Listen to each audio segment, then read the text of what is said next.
Halo, udah mas, saya kembali lagi di YouTube channel Grab Peserta. Pagi hari ini tanggal 3 Juni ya, 3 Juni tahun 2021. Hari ini kita kedatangan satu unit bus dari Royal Autobus Rumasta. Ini merupakan bus dengan karoseri dari Adi Putra. Platnya 7301 nih Bang AA ya.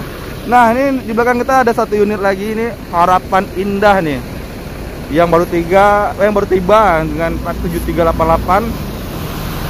Ini dengan awal keberangkatan Medan ya Bang ya. Awal keberangkatan Medan. Nah, kita coba jalan-jalan nih sekitar area ngetem.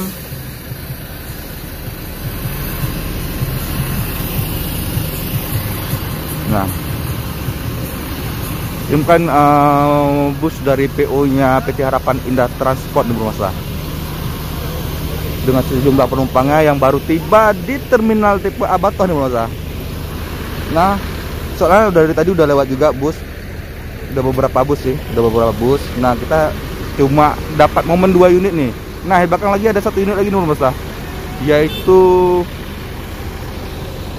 dari PM Toh dengan set 28 nya Rumasta dengan plat 7321JH.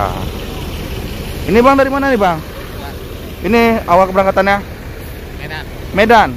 Nah, Rumasta ini unit baru dengan awal keberangkatan Medan Rumasta, yang baru tiba di terminal tipe Abatoh Rumasta. Nah, mobil kita hari ini baru 3 unit. Kita tunggu beberapa saat selama kita masih di area ngetem. Mau tahu ada beberapa unit juga nih yang baru tiba di terminal Abatoh ini. Ramai juga nih Rumasta. Pagi hari ini tanggal 3 Juni ya, 3 Juni 2021 Rumasta.